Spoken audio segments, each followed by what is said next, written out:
Sa gitna ng lahat ng bagay na lumilipas at nawawala, sa daigdig na umagos tulad ng ilog patungo sa dagat, may isang kaharian na hindi kailanman mawawala.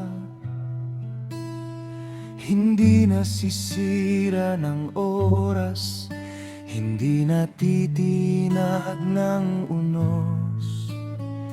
Mula sa simula pa lamang ng lahat ng nilikha, hanggang sa huling sandali ng paglikha, Ikaw, Panginoon,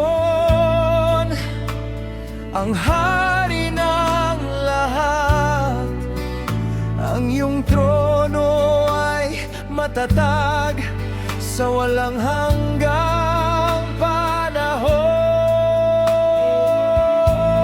Panginoon, Ikaw ang hari ng lahat. Ang iyong kaharian ay walang hanggan. Wala itong katapusan, hindi matutupasan.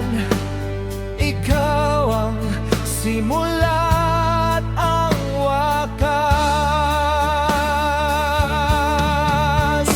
Ang iyong karunungan ay walang katapusan. Ang iyong pag-ibig ay hindi nauubos.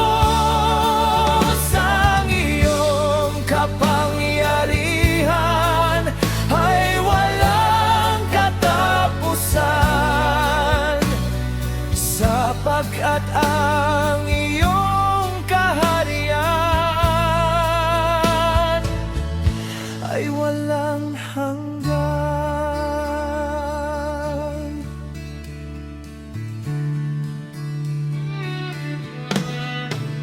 Noong pa lamang walang laman ang kalangitan at lupa, Ikaw, Panginoon, ang nasa unahan ng lahat.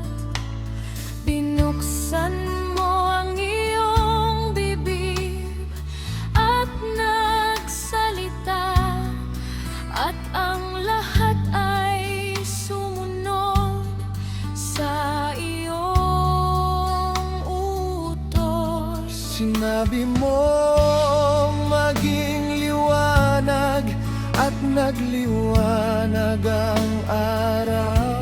Sinabi mong maging dagat at umapaw ang tubig. Sinabi mong maging lupa at lumitaw ang burol at kapatagan. Sinabi mong maging buhay at nabuhay ang lahat ng nilalang.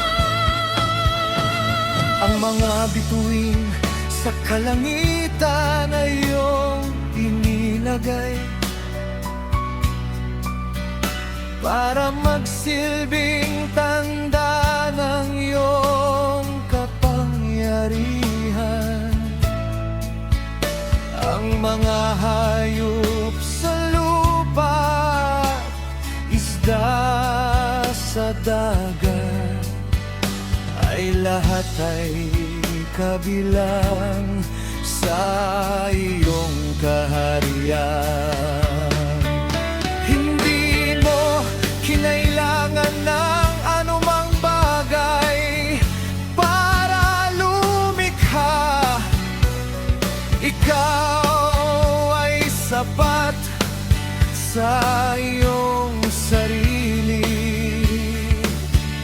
Ang iyong kaharian ay nagsimula bago pa man may oras, at ito'y patuloy na umumunlad hanggang ngayon. Ang mga kulaklan na namumulaklak tuwing tagsibol ay patunay na iyong kapanagan galing. Ang mga dahon na namumutla tuwing taglagas ay hindi senyales ng katapusan, kundi ng bagong simula. Sa bawat pagtibok ng puso ng mga nilalang ay naririnig ang ritmo ng iyong kaharian. Sa bawat hininga na ating ibinubuga ay tinatanggap natin ang biyaya ng iyong pag-ibig. Hindi kailanman mapapantayan ng angumang gawa ng tao ang kagandahan at kadakilaan ng iyong paglikha.